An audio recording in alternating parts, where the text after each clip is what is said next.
Assalamualaikum warahmatullahi wabarakatuh. Alhamdulillahilladzi arsala rasulahu bil huda wa dinil haq liyudhhirahu 'ala dini kullihi wa kafa billahi shahida. Asyhadu an la ilaha illallah wa asyhadu anna Muhammadan abduhu wa rasuluh. Allahumma shalli wa sallim wa barik ala sayyidina Muhammad wa ala alihi wa ashabihi ajma'in. Wa ba'd. Andika dan teman-teman semua di sini, para mahasiswa yang sedang berada di pengasingan jauh dari tanah air, tapi yang jauh itu hanya badannya, hati dan pikiran selalu berada di Indonesia.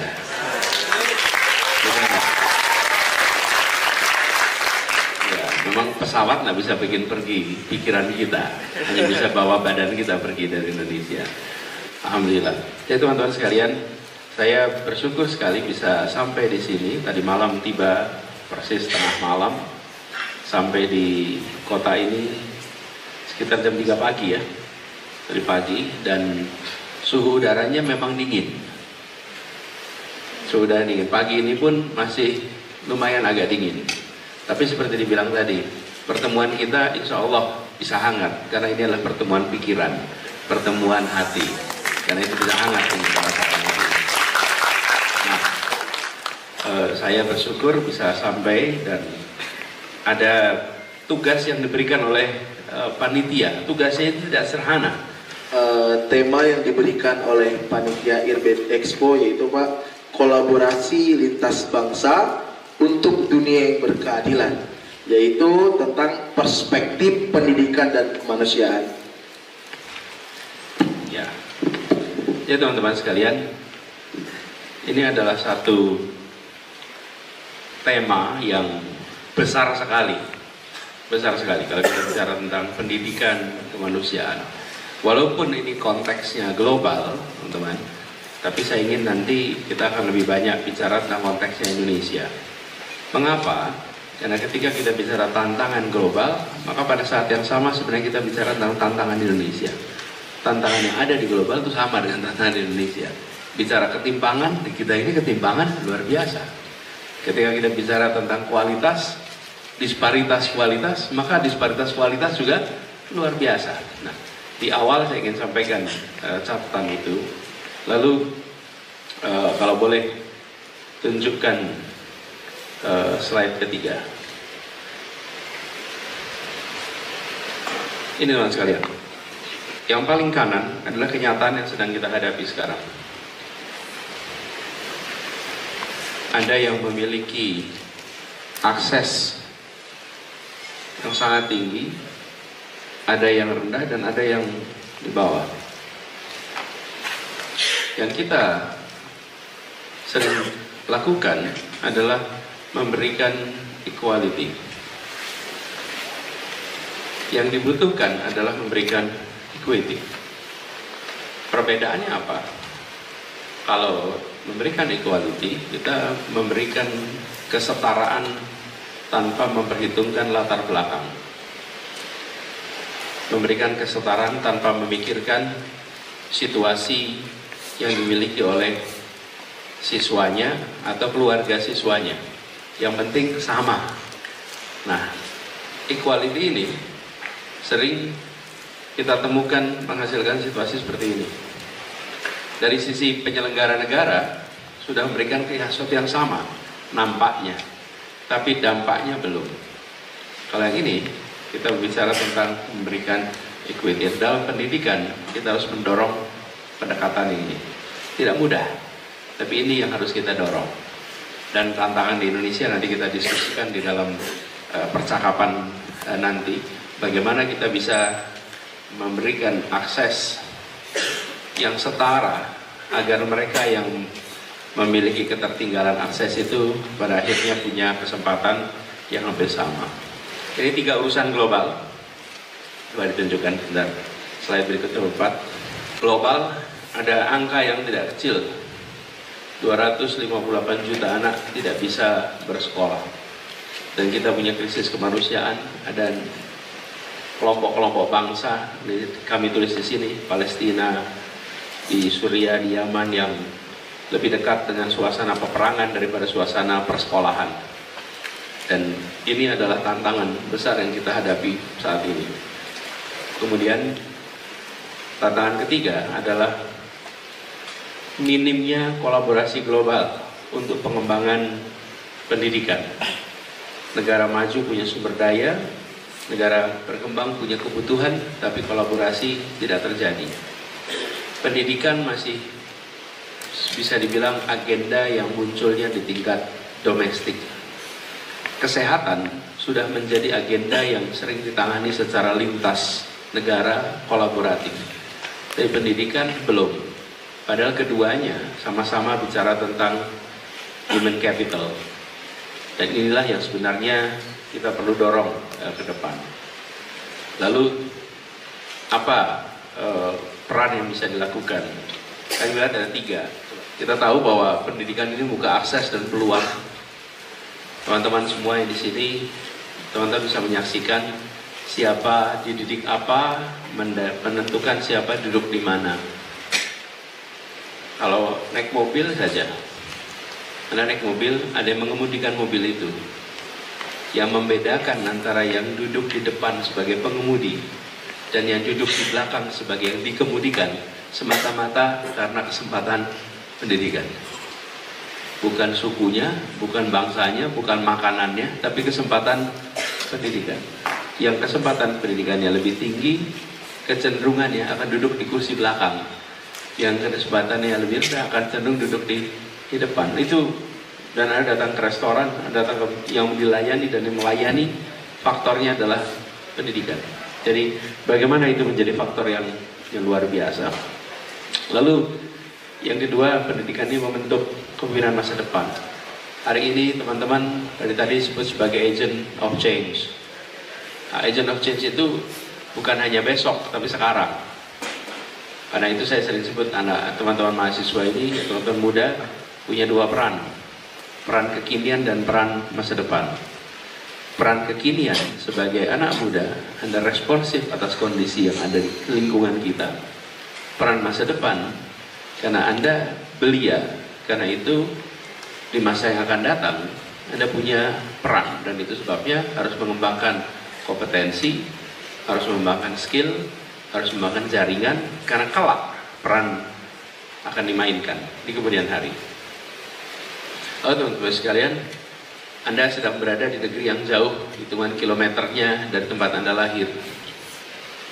Dan ini kesempatan untuk membangun kerja bersama. Saya senang sekali tadi mendengar pidato Ketua Panitia.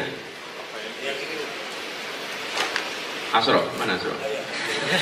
Wakil Presiden. Wakil Presiden. Wakil Presiden ya? Benar, Wakil Presiden. Jadi Presiden sama Gubernur, Pak. Saya lebih rendah, Pak. Kok nggak ada fotonya di atas ini?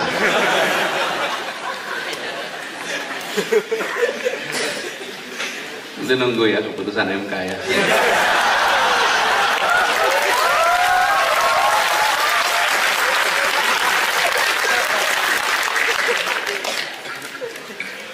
Sampai mana tadi?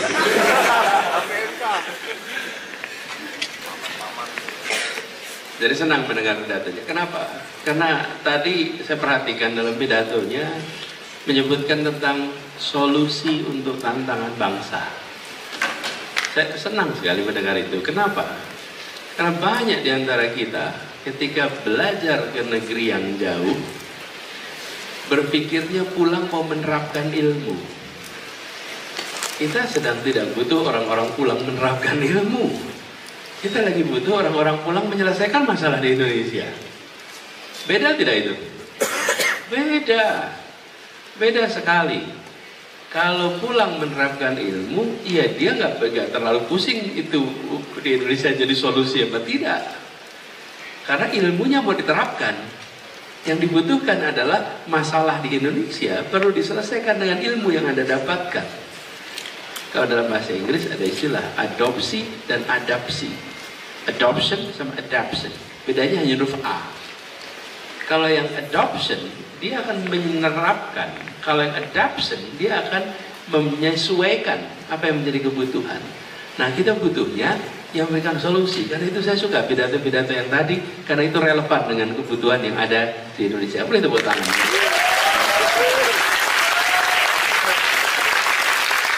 Karena kalau kita sekedar bicara menerapkan, teman-teman yang Anda pelajari di saat kuliah di negeri yang jauh ini bisa A, B, C, D, E, F, G. Ketika Anda kembali ke Indonesia, Anda ketemu dengan persoalan-persoalan yang perlu kombinasi A, B tambah Z yang Anda nggak pelajari di sini. A, B tambah G yang nggak ada di sini. Jadi inilah teman-teman semua kenapa penting sekali. Nah, saya berharap, jadi teman-teman sekalian, salah satu keuntungan dari berada di tempat yang jauh dari tanah air, Anda bertemu dengan mahasiswa-mahasiswa lain lintas bangsa. Karena itu, inilah kesempatan untuk bicara tentang 3 aspek ini bersama-sama. Agen perubahan global, gerakan sosial di kampus, dan juga solidaritas antar bangsa. Ini membutuhkan kemauan dari kita yang berada di kampus internasional untuk membangun jejaring internasional. Salah satu tantangan besar yang dihadapi oleh mahasiswa Indonesia yang berada di luar Indonesia adalah terlalu banyak bergaul dengan sesama mahasiswa Indonesia. Dan ini membuat ikhtiar membangun jejaring global tak selalu terdukung. Ada periode di mana jumlah mahasiswa Indonesia tidak banyak. Karena tidak banyak, kondisi memaksa mahasiswa untuk berteman, berjejaring dengan mahasiswa-mahasiswa lain dari berbagai wilayah. Tapi sesudah populasi mahasiswa Indonesia menjadi besar, ada kecenderungan untuk berinteraksinya hanya dengan sesama mahasiswa Indonesia. Karena itu kami berharap sekali teman-teman yang sekarang sedang berkuliah di Yordan, teman-teman untuk mengembangkan jejaring itu. Nanti kalau sudah selesai pulang ke Indonesia, ketemu dengan semua orang Indonesia banyak sekali di sana. Anda pulang kampung nanti semuanya orang Indonesia di situ. Tapi mumpung Anda jauh dari kampung, bangunlah jejaring dengan mahasiswa-mahasiswa di luar Indonesia.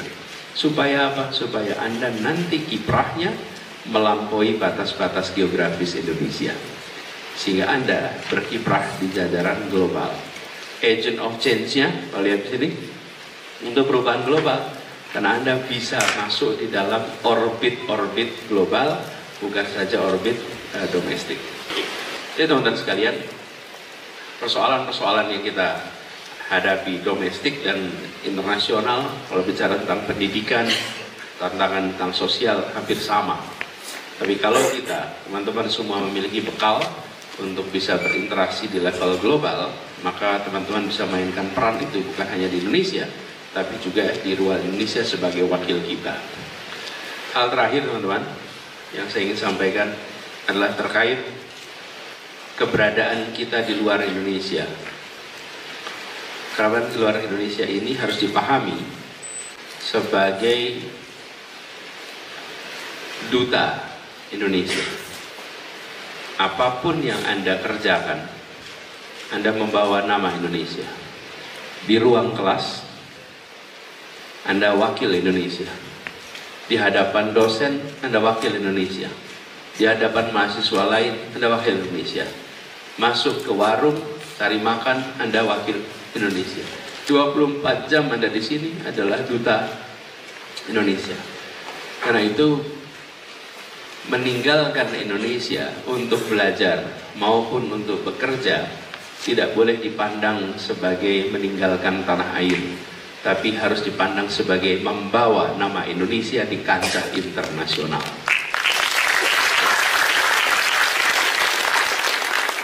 Jadi tagar kabur aja dulu itu. Yang lagi rame ini. Itu jangan dipandang orang-orang yang pergi dari Indonesia sebagai meninggalkan tanah air, tapi pergi dari Indonesia membawa nama Indonesia, berkiprah di tingkat global. Kiprahnya di mana? Di bekerja dan berkarya. Berkarya itu profesional, bekerja itu untuk belajar. Tapi dua-duanya sama-sama membawa nama Indonesia. Dan teman-teman, kehadiran teman-teman itu akan meninggalkan bekas lintas waktu.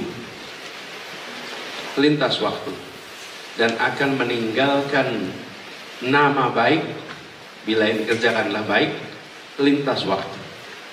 Itu yang mahal dari kehadiran. Tidak itu sulit digantikan, teman-teman, dengan mesin PR. Kehadiran pribadi-pribadi mulia. Tadi saya berjumpa dengan Pak Rektor, Profesor Islam.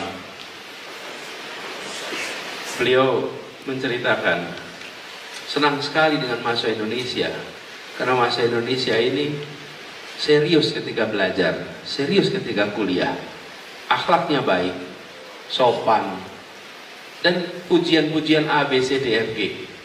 Betul ya, ini saya sama-sama teman-teman disebutkan di situ. Teman-teman, itu adalah kontribusi Anda semua dalam membentuk persepsi publik tentang Indonesia di masyarakat di kampus ini. Jadi kehadiran Anda di sini membuat nama baik Indonesia menjadi terjaga. Nah, ini poin terakhir yang saya sampaikan, kita perlu jaga sama-sama supaya teman-teman semua yang di sini meninggalkan badannya, meninggalkan tanah air bukan karena semata-mata mau jauh dari tanah air, tapi justru di tempat ini menjadi duta dari Indonesia. Itu sebagai pembukaan. Terima kasih. Assalamualaikum warahmatullahi wabarakatuh.